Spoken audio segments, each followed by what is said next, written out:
Isang malaking pribileyo at kagalakan na mapaglingkuran ng Panginoon ngayong umaga sa pagdadala ng kanyang mensahe. More than a month ago ay sinabihan kami ni Pastor. Sabi niya, pag sa July na magbabakasyon ako or magti-training kami sa Amerika ay kayo ni Brother Justin ang mag-preach sa umaga. Honestly, nung sabihin niya na ang gagamitin nating book ay Philemon ay hindi ko alam kung nabigla ba ako, hindi ko expect na bakit ba Philemon. Sa sarili ko lang ay parang nagrereklamo ang isip ko, bakit sa dami-dami ng book Philemon pa ang bibigay, sabi ko. At para bang, meron bang pwedeng i-preach sa Philemon? Ang alam ko lang ito ay isang simpleng kwento. Kung pwede lang, magre-request sana ako sa kanya na palitan na lang ito Pero bilang pagsunod naman at sa ating training sa preaching workshop ay sabi ko, sunod na lang ako.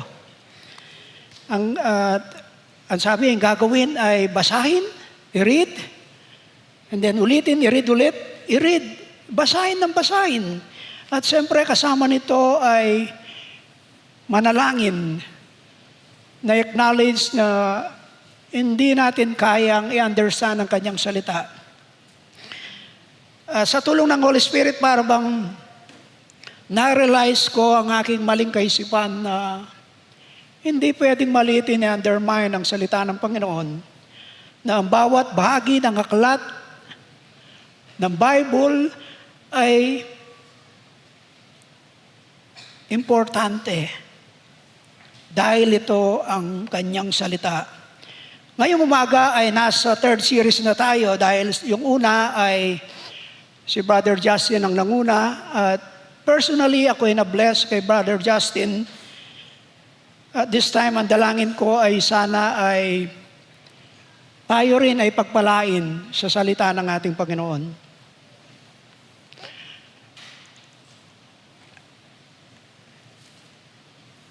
Hindi ko alam kung familiar kayo sa figure o larawang ito. O nakakita na ba kayo ng ganito? Of course, mas likely siguro ay hindi pa, Ito ay isang broken ball, nabasag, ngunit naayos at nabago sa pamamagitan ng tinatawag nilang kintsugi. Ang tanong niyo, ano ba ang kintsugi? Meron akong isang nabasang article sa internet na sinulat ni Dan Ariely na sinasabi na ganito. Ang kintsugi, which began in the 15th century, is a Japanese art that repair a damaged ball, a cup, or a plate in a beautiful way. It mends gaps and fractures with gold. The then repair method was born. In this way, kintsugi pieces tend to be fully repaired. Breakage does not change their function, but they were discovering beauty in brokenness. Ngayong umaga, parang may pagkakalintulad sa pag-uusapan natin.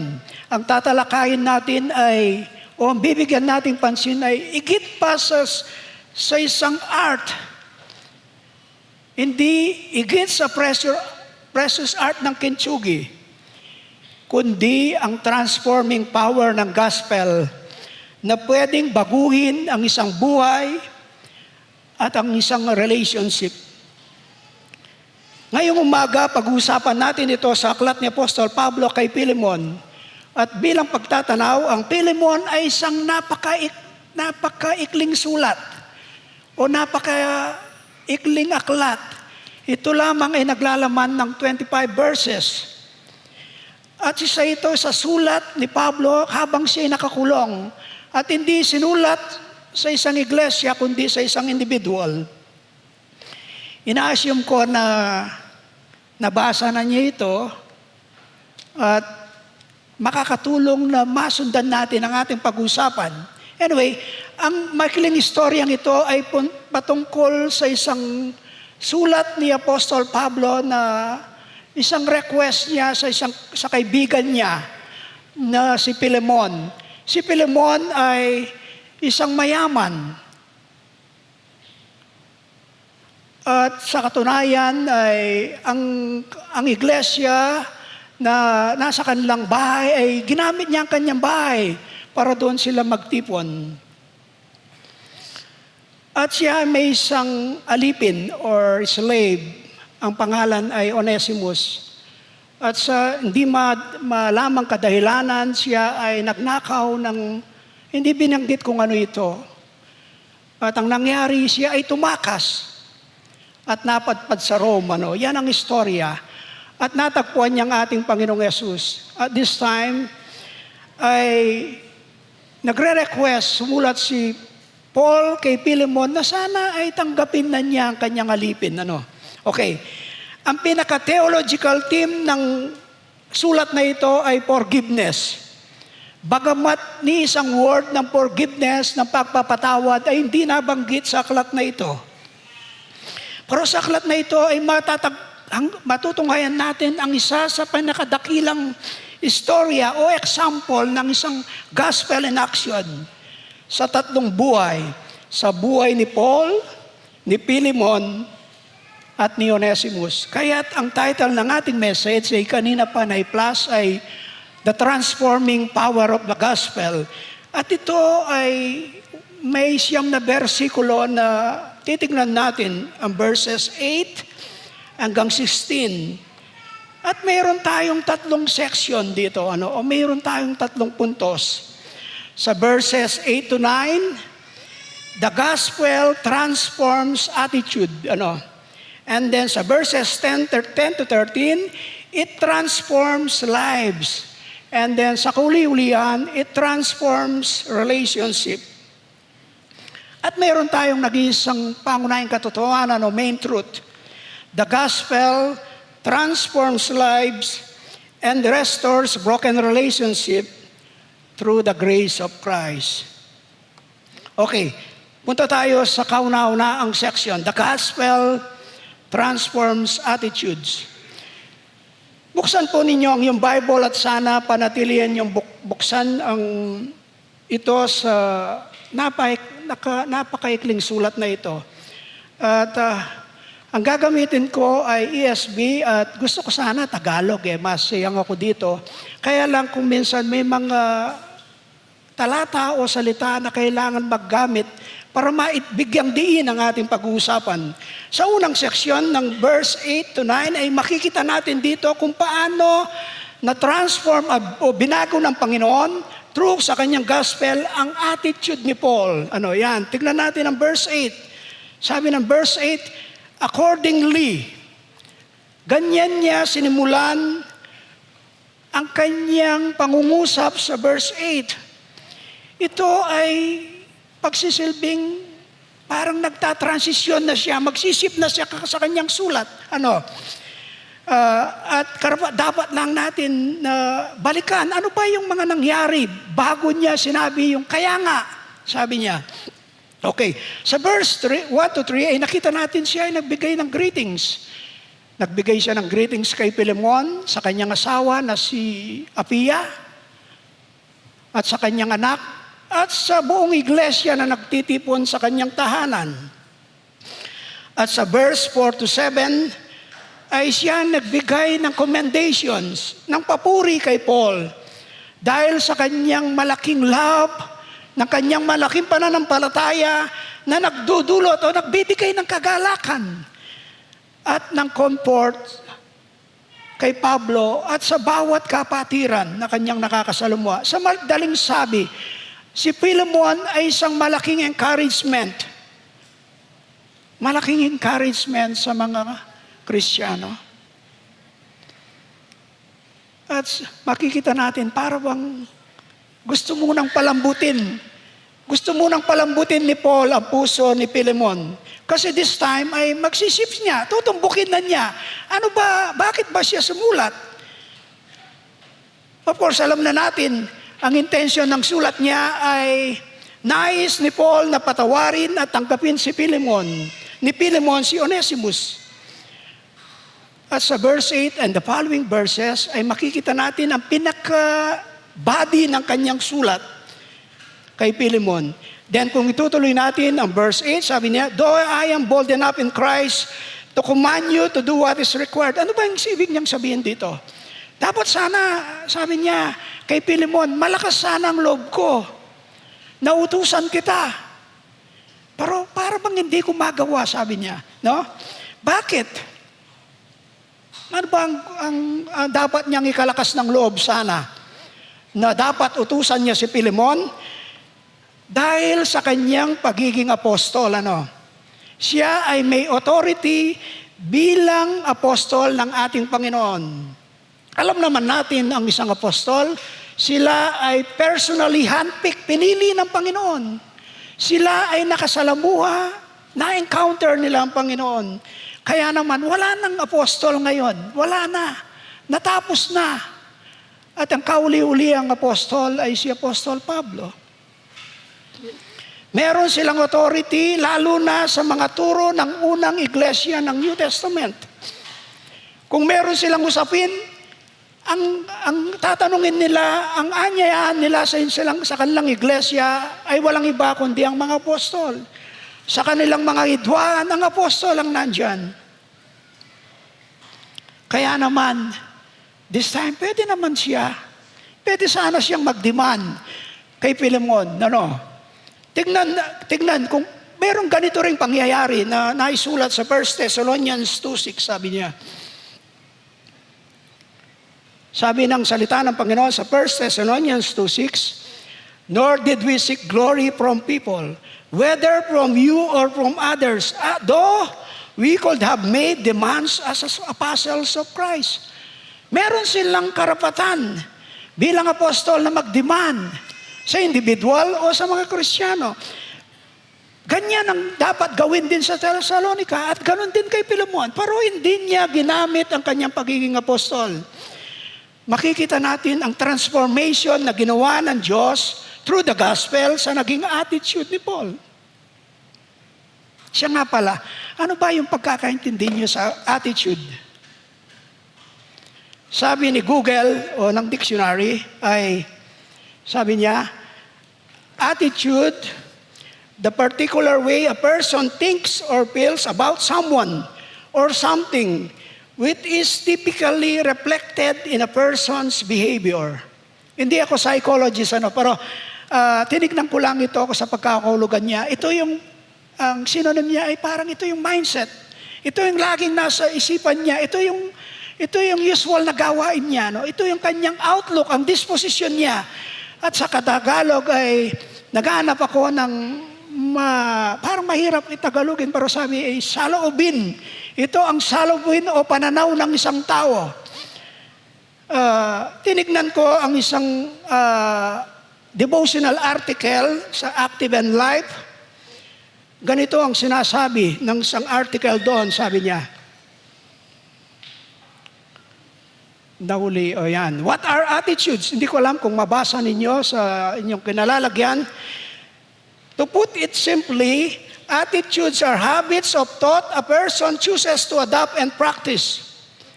But because attitudes also inhabit territory of your heart, they have direct influence over the kind of person you are.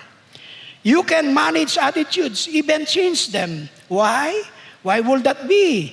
Because you can renew thoughts and repress your heart.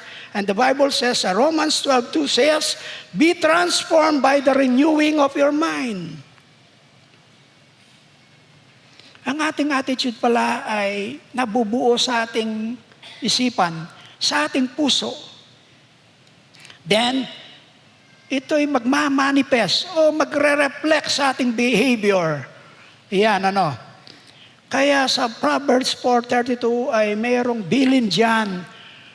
Si Solomon sabi niya, above all else, guard your heart, for everything you do flows from it.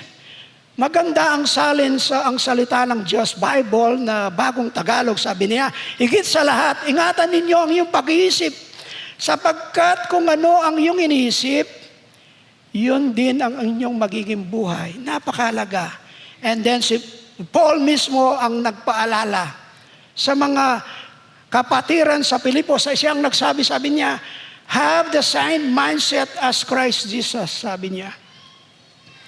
Naway magkaroon kayo ng kaisipan kamukha ng sa ating Panginoong Yesus. Ito ang kaisipan ng pagpapakumbaba. Kay Apostol Pablo rin dito nanggaling. Ito ba'y naisa buhay niya? Nagmanifest ba itong sinasabi niya sa kanya? Alam naman natin na hindi nating baguhin ang ating attitude. Tanging sa pamagitan lamang ng biyaya ng ating Panginoon. At tignan natin kung paano ang ginawa ng gospel sa buhay ni Paul. Alam niyo naman siguro ang istorya ni Paul na siya ay dating Saul na taga Tarsus. Siya ay isang educated. Siya ay isang zealous Pharisee who vehemently tried to persecute and destroy the early Christian church. Siya ay tapat sa kanyang reliyon. Mataas ang kanyang pinag-aralan. Ang paniniwala niya sa mga unang Kristiyano ay heresy o may mali silang katuruan. Threat sila sa Judaism. Matapang si Pablo. Kailangan niyang supilin ito. At ginagawa niya ito ng mitmong katapatan. Isang katapatan na kaya niyang idepensa ang kanyang reliyon. At katunayan, siya ay may authority. Siya ay may authority sa mga high priest. Nahulihin, ipakulong, pahirapan ng mga Kristiyano. Kaso isang araw, dala-dala niya ang sulat. Sulat na ulihin niya ang mga Kristiyano sa Damasco. At sa daang Damasco ay nagpakita ang Panginoon sa kanya. Kinatagpo siya ng Panginoon. Binago niya ang kanyang buhay. Si Pablo na laging sa buhay niya may authority na dati ay isang matapang na persecutor nung siya hindi Kristiyano. Pero nung siya ay naging Kristiyano, siya naman ay isang apostol. Ito ang upbringing niya. Lagi siyang may authority. Pero this time, sa kanyang pagsulat ay hindi niya in-exercise ang kanyang authority. Makita mo kay Paul ang transformation niya. Even ng kanyang attitude. Makita mo kanyang gentleness. Ang kanyang kindness sa kanyang pagsulat habang binabasa mo ito. Tunay nga na nagre-reflect sa kanya ang sinasabi niyang mga bunga ng Espiritu. Love, joy, peace, patience, kindness, goodness, faithfulness, gentleness, self-control. Ito ay kanyang sinasabuhay. Ang tanong, tayo kaya? Paano tayo makitungo sa mga tao? Salamat marami sa ating iglesia ang pinagpala ng Panginoon. Meron tayong mga tahuan, meron tayong businesses, o maraming under sa atin. Marami sa atin ang nasa supervisory level. Pero ang tanong, may attitude ba tayo ng entitlement? Na feeling, dala-dala natin lagi ang feeling na boss tayo? Para bang okay lang na pwede natin kagad utusan, pagalitan, kung nagkakamali ang isang taong nasa ilalim ng iyong pangangalaga? Ang iniisip natin, ang tingin nila ay mababa lang sila? O kung hindi man kayo napagkatiwalaan sa isa ganitong posisyon ay nakikisalamuhas tayo sa iba't ibang tao na sa tingin natin ay mas mababa sa kanila, mga food servants, na para bang authorized tayo na makakita lang tayo ng pagkakamali ay ipamukha sa kanila ang isang pagkakamali. Or even sa pagdadrive, na-take up namin ito sa aming growth group nung nakarang Biyernes na nakita namin ang maraming attitude na imbes na sana nung binigyan tayo ng kakaibang identity ng Panginoon na tayo kanyang chosen race, isang royal priesthood, isang holy nation, isang God's people ng kanyang possession. Pero hindi nagre-reflect sa ating pang-araw-araw na buhay. Ang tanging hangarin niya ay ma-proclaim ang kanyang excellency sa ating buhay. Siyang makita sa ating buhay. Ito ang attitude na dapat nating ipakita. Ano man ang ating kalagayan, ito ang attitude na binago kay Apostol Pablo. At sa verse 9, kung itutuloy natin, sabi niya, "Yet for love's sake, I prepare to appeal to you." Sabi niya, no? Okay.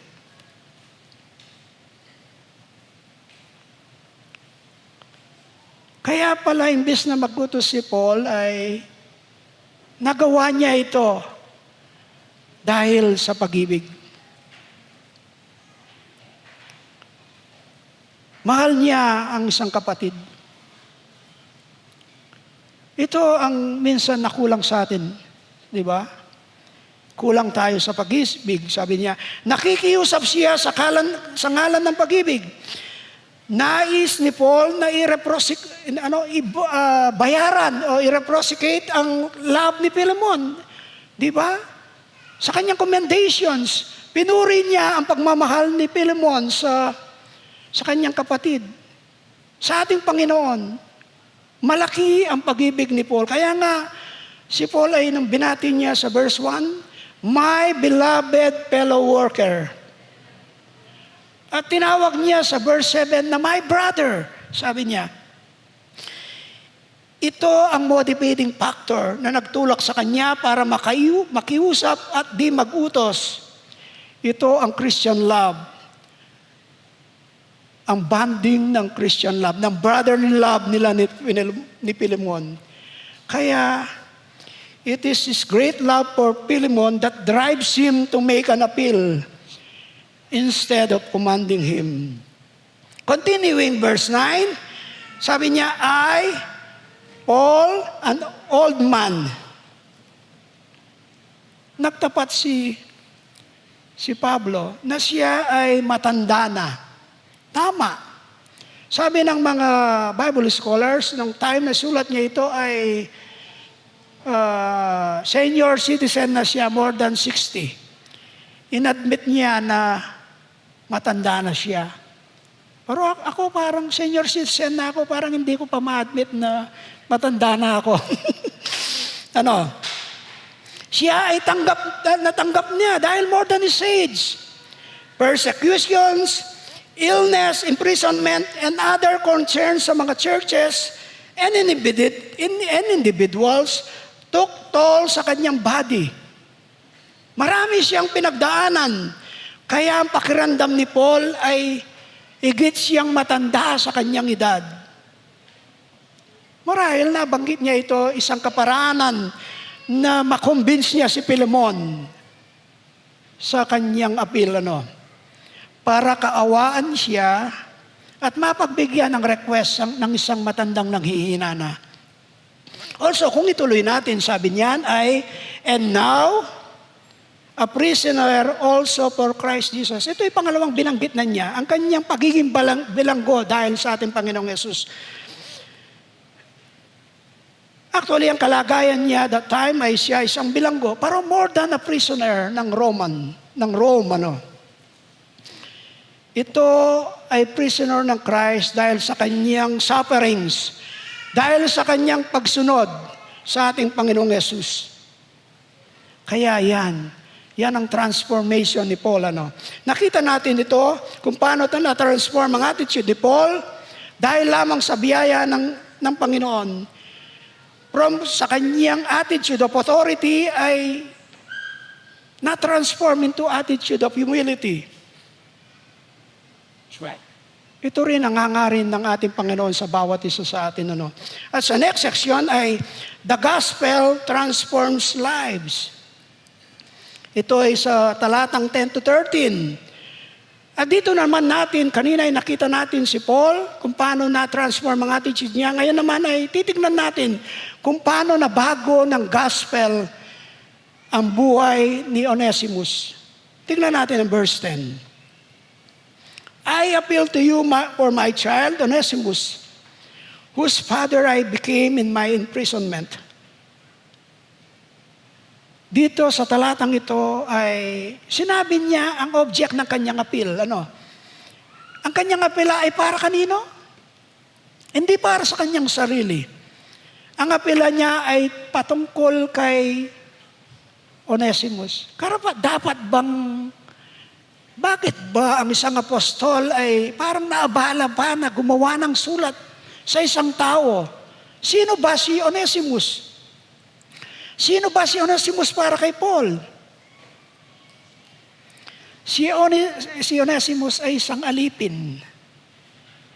Siya ay alipin ni isang servant ni Philemon. During that time, ang isang slave is not legally considered a person. Hindi tinatanggap na tao nung panahong yon ang isang alipin. Kundi isang property, isang merchandise, o tool o kagamitan lamang ng kanyang master. Ganyan kababa ang isang alipin.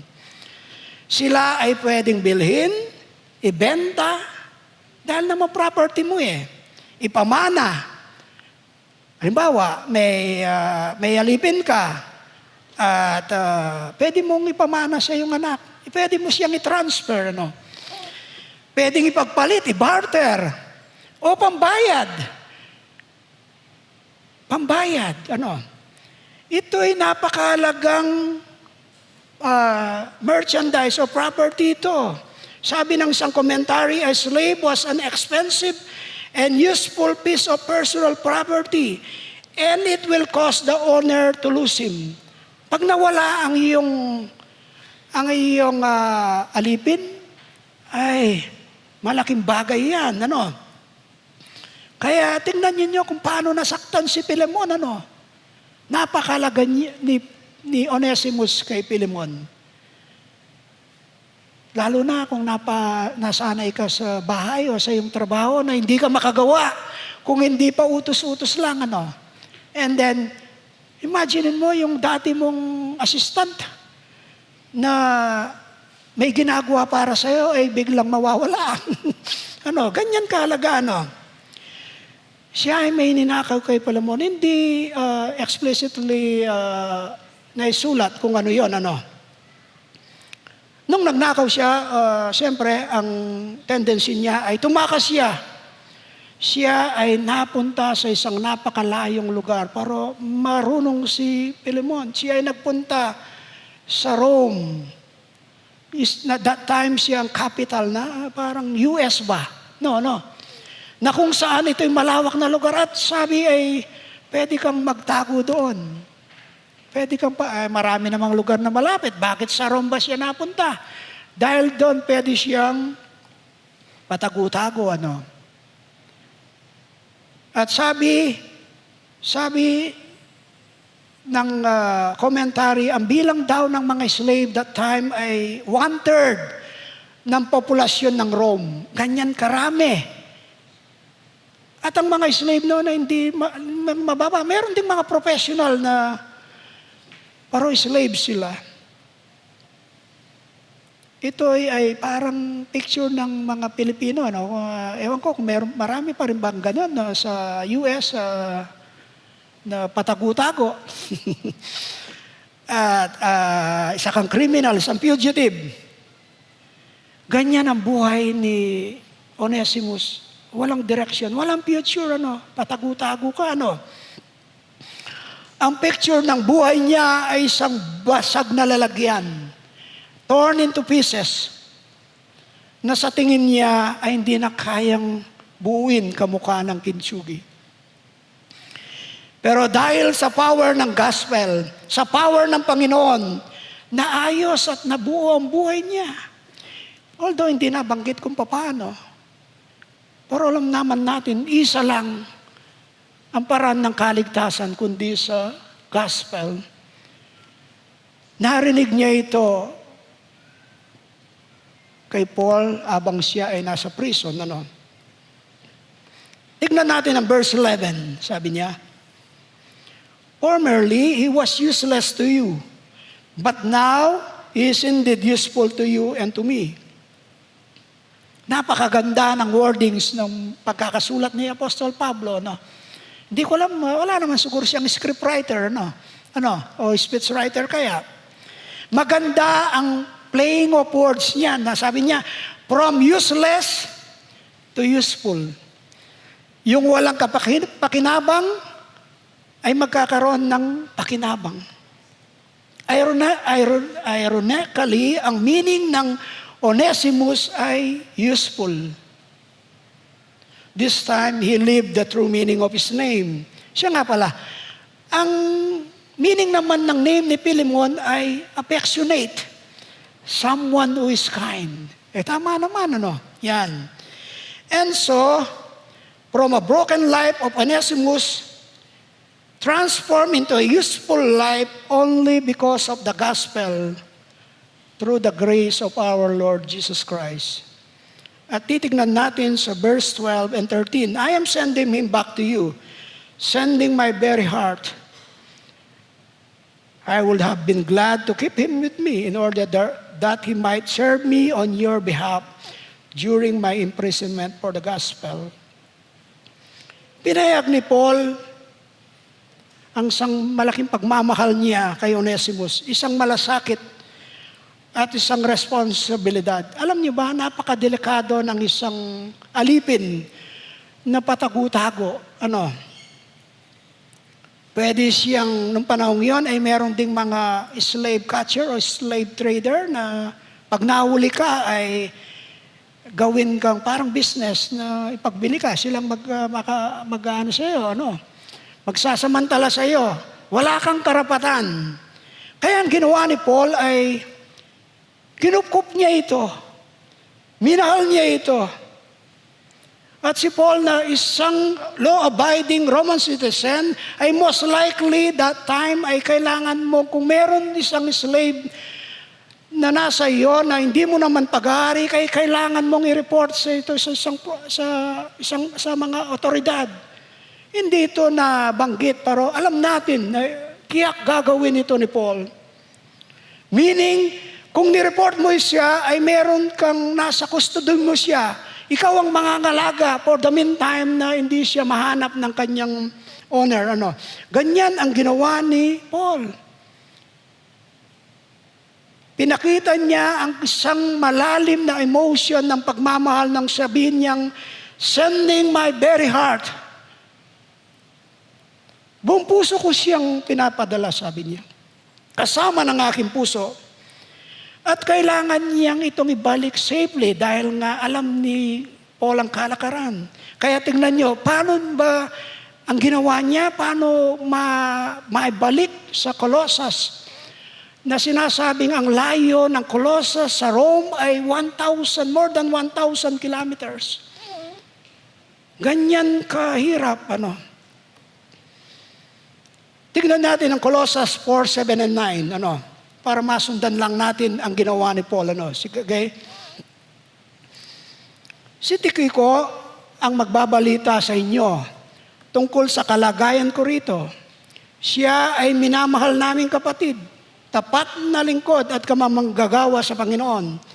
Pinapunta ko siya riyan para malaman ninyo ang aming kalagayan. Nang sa gayon ay lumakas ang inyong loob. Kasama niya ang tapat at minamahal niyang nating kapatid. Sino?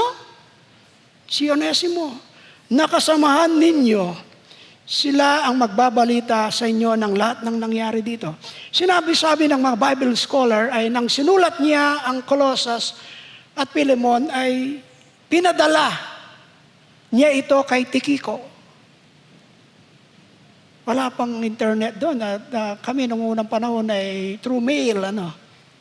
At alam naman natin, ang pinagdaanan natin kung minsan naabutin ng pero ito ay pinadala niya personally kay Tychicus.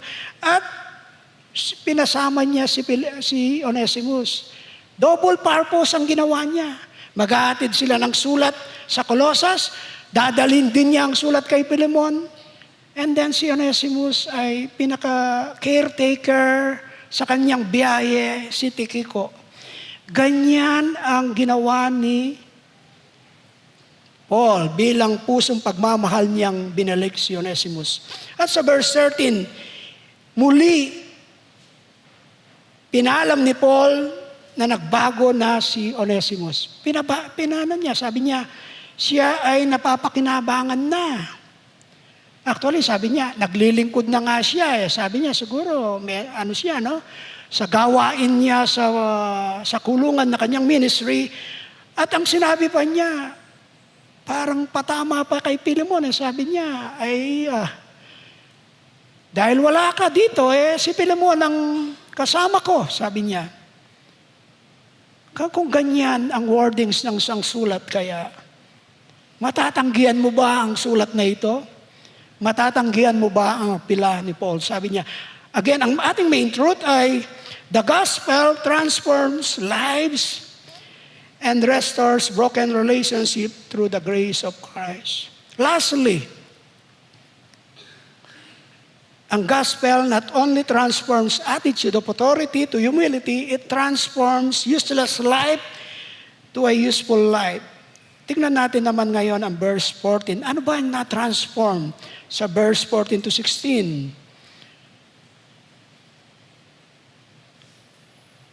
Okay? Tignan natin, sa verse 14 to 16, makita naman natin dito kung paano na-restore at na-transform ang broken relationship ni Philemon at Onesimus. Yun, dati silang mag-amo.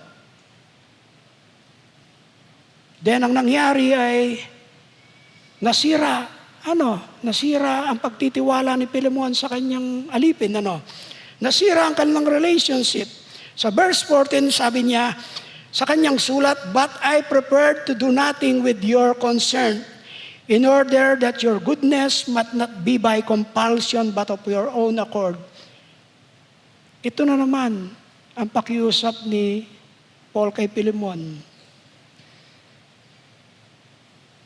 Most likely, iniisip ko, maganda ang kalagayan ni Onesimus sa piling ni Philemon. Ikaw ba naman ang magkaroon ng isang among Kristiyano? Hindi lang Kristiyano sa salita, kundi sa gawa. Magandang amo si Philemon. And yet, sa hindi malamang kadahilanan ay gumawa pa siya ng pagtataksil. Kaya dito, matindi ang pakiusap niya. Sabi niya, at umingi muna siya ng pahintulot. Again, ito yung attitude niya, pahintulot. Ayaw niyang gawin ni Paul kay Philemon na parang napipilitan lamang siya sa pagtanggap. Ito ba'y, sa ating mga magulang, ito ba hindi natin nararamdaman? Yung feeling ba na kasiyahan na hindi mo maipaliwanag na isang magulang na kung ang iyong anak ay gagawa o susunod sa iyo na hindi mo man siya inuutusan, na may kusang loob. Ay, napakasarap ng isang pagiging magulang kung ang iyong mga anak ay makita mo na kapaki-pakinabang kahit hindi mo siya utusan at hindi laging nagsasabing, wait, sabi niya, sandali na lang. Sabi niya,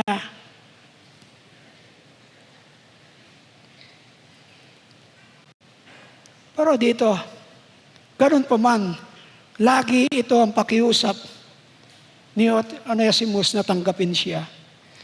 Sa isang series ni John MacArthur sa kanyang preaching na Forgiveness, How to Restore a Broken Relationship, ganito ang sinabi. Maliit. Okay. It's the simple mathematics of being human. Itong relationship. 2 people plus 1 relationship equals inevitable pain. 1 unkind word, careless act, or intentional attack, and a gulf is open that could potentially damage a relationship forever. That's where the need for real biblical forgiveness comes in. Forgiveness can heal even the worst damage between husbands and wives, children and parents, longtime friends, and everyone in between. Napaka-delicate ng isang relationship, di ba? Minsan isang salita lang, wala ka man intention. Pero ang isang relationship, ang isang pagkakaibigan, even sa mag-asawa, minsan, isang careless lang na word ay magsisimula ng iyong tampuhan na nangangailangan ng katakot-takot na salita o ano man gagawin mo para ma-restore ito. Ganyan ang sinabi ni John MacArthur na pahiwatig. Ito ay sa relationship, bahagi ng merong nagkakasakitan. Unintentional o intentional man ay bahagi na ng buhay yan. At patapos na tayo, 2 verse na lang. Verse 15. Yan. For this perhaps is why he was parted from you for a while, that you might have been back forever. Sabi niya, ang pagkakaiwalay naman ninyo ni Onesimus, sabi niya kay Pilemon, ay pansamantala lang naman pala. Later ay magkakasama naman kayo ng parang pagtatampuan lang ng mag-asawa. Yan, tumitibay, sabi niya. Yung pansamantala niyong hindi nakikibuhan, pag kayo ay nagpatawaran, ay parang walang hanggan, yung kanyang pagkasasama. Dito sa verse na ito, nakita natin ang malaking perspective, ang mindset ni Paul dito. Nirecognize ni Paul ang divine providence. Nasilip niya dito na gumagawa ang kamay ng Panginoon kay Onesimus at sa bawat anak niya. Hindi man ito alam ni Onesimus, pero ang kamay ng Panginoon ay nagtatrabaho. Nakita ni Paul ang God ay isang sovereign God na siyang may control. Walang aksidente. Walang aksidente sa buhay ng isang kanyang anak, ng isang Kristiyano. Lahat ay ginagawa niya. He is working all things for our good and for His glory. Hindi sukat ni akalain ni Onesimus, hindi man pumasok sa isip niya na ang kanyang gagawin. Alam niya na ang gagawin niya ay makikinabang siya. Pero hindi niya alam yung consequence ng gagawin niya. Pero ang hindi niya maalam na ito ang appointed time, natatagpuin siya ng Panginoon. Naniniwala ako na narinig niya ang gospel. Una pa man, nung nagtitipon ng mga Kristiyano sa bahay ni Pilemon ay marahil naririnig na niya ang gospel. Ang magandang balita ng pagliligtas ng Panginoon. Pero hindi niya ito naintindihan. Pero ang Panginoon pala ay nagtatanim na siya sa puso at isipan ni Onesimus. At sa takdang panahon, siya ay binigyan ng Panginoon ng desire to repent, pagsisiya ng kanyang kasalanan. At manampalataya sa ating Panginoon. Di ba ganyan din? Kung balikan natin ang buhay, madalas hindi, nung tayo ay niligtas ng Panginoon, hindi man natin sukat akalain na yun ang kanyang kaparaanan. At hanggang sa ngayon, Maraming nangyayari sa ating buhay, mga sufferings, mga problema, o mga sakit na dulot sa ating buhay na tayo ay anak ng Diyos. Pero bakit ba nararanasan natin ito? Hindi kailangan magpaliwanag ang Diyos sa atin. Ang kailangan lamang ay pagtiwalaan natin siya. Na lahat ng bagay ay ginagawa niya. This time, marahil sa ating buhay ay nagwiwib niya. Binubuo niya ang broken pieces sa buhay natin. At sa takdang panahon ay mabuo niya ito. At makita natin, napakadakila at napakatapat ng ating Panginoon, sabi niya.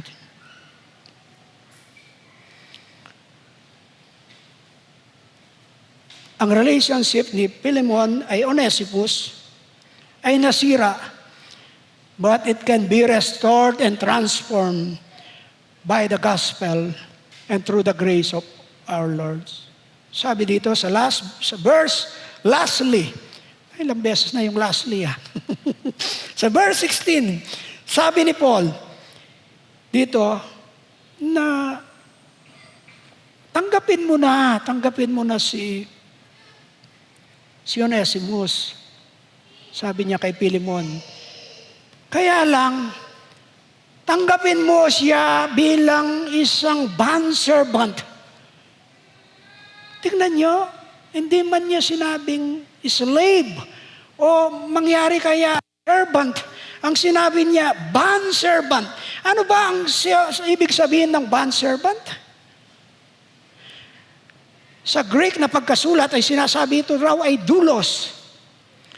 A bondservant is someone who willingly binds to serve another person, often for life. Siya ay isang alipin, pero this time ay willing na mag-serve without compulsion. May kusang loob na siya.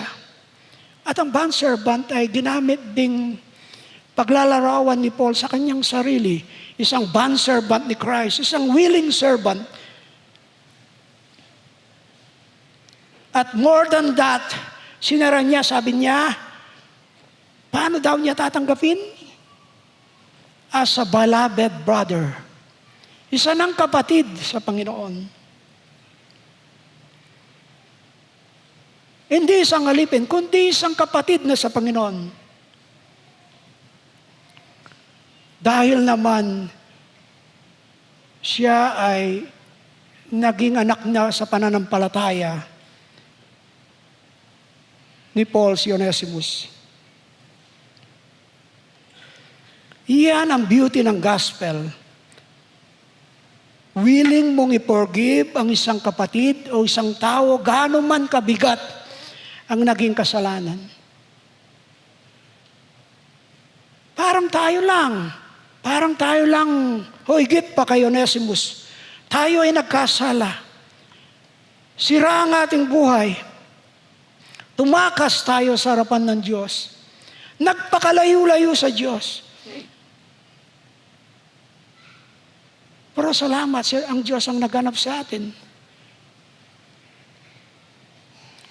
At mayroon siyang sinugong isang mediator, isang tabamagitan. Higit na dakila kay sa Pablo, na namagitan kay Onesimus at kay Philemon. Walang iba ang ating Panginoong Yesus. Higit siya kay Paul. Ang Panginoong Yesus ang nagbayad ng ating kasalanan. Pinagkasundo tayo sa Diyos. Dahil kaaway tayo ng Diyos. At ngayon, dahil sa kanyang pagpapatawad, tayo ngayon ay anak na niya at di na kaaway. Ito ay nung tayo'y nagsisi, nanampalataya sa ginawang pagliligtas ng ating Panginoon. Again, ito ang ating main truth. The gospel transform lives and restore broken relationship through the grace of Christ. At bilang pangwawakas, narito ang may ilang mabilis na katotohanan na dapat nating pagbulayan at i-apply sa mga mananampalataya Sabi yan, do you have an attitude of authority or attitude of humility in dealing with others? Kumusta ang ating attitude, mga kapatid? Huwag nakikisamuha tayo sa mga iba. Number 2, tayo ba ay may bunga ba ang gospel? Kung totoong na ang gospel ng Panginoon ay nagtrabaho sa atin, mayroon ba tayong transform life? Ito lang ang kaisa-isang prueba na tayo ay tinatagpo ng Panginoon. O kaya, tayo ba sa kasalukuyan ay meron tayong broken relationship with others? At siyempre, lalo na sa ating mga kapwa-kapatid, dapat natin itong ayusin. At sabi diyan, let the gospel, bayaan natin, hindi natin kaya ito. Let the gospel, ang ating Panginoon, transforms our attitude, our life, our relationship, dahil lamang sa biyaya ng Diyos. At sa mga marahil dito ay, kayo ay naguguluhan. Hindi nyo mawari itong ating pinag-uusapan. Pero ang aming prayer ay, sana may karoon kayo ng desire na makita ninyo ang ating pangangailangan sa ating Panginoon. Na sana ma-experience nyo ang kanyang hindi lang transforming power, kundi ang kanyang saving power. Dahil sa ginawa ng ating Panginoon. Hindi natin kaya na iligtas ang ating sarili. Tanging sa Panginoon Yesus lamang. Tayo po'y manalangin. O Lord, maraming salamat po. Maraming salamat sa inyong salita na aming pinag-aralan. Tunay na bigyan mo kami ng kakayahan na lalong i-comprehend ito. At lalo na isabuhay ito. Salamat po sa buhay ni Paul. Salamat po sa pagbabago ng kanyang attitude na pwede naming tularan. Higit ang iyong ginawa na dapat din naming tularan na kayo nagpakumbaba, namatay sa krus ng Kalbaryo, iniwan ang iyong pagka-Diyos para lamang sa aming sarili. Lord, dalangin namin na ang aming relationship sa iba ay kayo lamang ang gumawa. Nais namin na meron kaming kapayapaan na makitungo sa aming mga kapatid at sa ibang tao. Tulungan mo po kami. Salamat po sa katotohanang hindi namin kaya ang lahat ng ito. Tanging ikaw lamang po, Panginoon. Tanging sa iyo lamang po namin pinagkakitiwala. Sa pangalan po ng aming Panginoong Yesus. Amen.